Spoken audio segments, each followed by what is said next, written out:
જો કાળુભાઈ, તમારે છે ને અહીંયા રિક્ષા પાર્ક કરી દેવાની છે. અમારે ગમે ત્યારે ભાગવું પડશે એવું છે, બરોબર? લો. હા હા. હે ક્યારે? ના ના, એ તારીખમાં ના રાખતા. અમારે ગમે ત્યારે ભાગવું પડે એમ છે. પ્રવાસની તૈયારીઓ થઈ ગઈ? ના ના, હું પ્રવાસમાં નહીં આવી શકું. અમારે છે ને ગમે ત્યારે ભાગવું પડે એવું છે. પપ્પા સાંભળો ને, બોલો.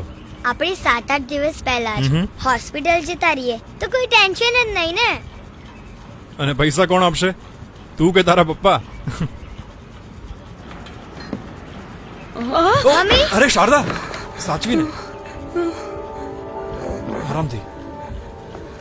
મમ્મી,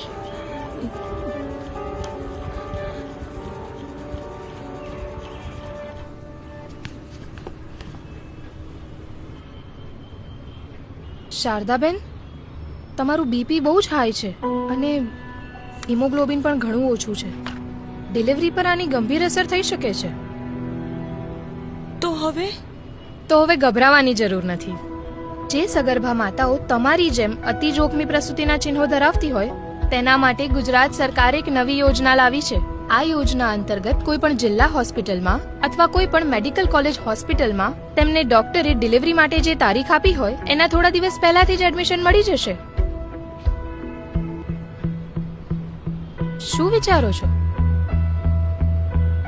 ના એટલે એટલા દિવસ મારે જોવું પડશે. પૈસાનું ટેન્શન તમે જરા પણ ના લેશો. ગુજરાત સરકાર તે માતાઓને જે અતિ જોખમી પ્રસૂતિના ચિહ્નો ધરાવે છે એમને ડિલિવરીના 7 દિવસ પછી જ્યારે તેઓ હોસ્પિટલમાંથી ડિસ્ચાર્જ થાય ત્યારે કુલ 15,000 રૂપિયાની સહાય કરશે. અચ્છા, તો પૈસા પપ્પા નહીં, ગુજરાત સરકાર આપશે એમ ને? ગુજરાતના ઉજ્જવળ ભવિષ્ય માટે, સગર્ભા માતાઓના મૃત્યુ દરને ઘટાડવા માટે અને નવજાત શિશુના સ્વાસ્થ્ય માટે એક અભય વરદાન સમી આ યોજના ગુજરાત સરકારની એક સેવાનિષ્ઠ પહેલ છે.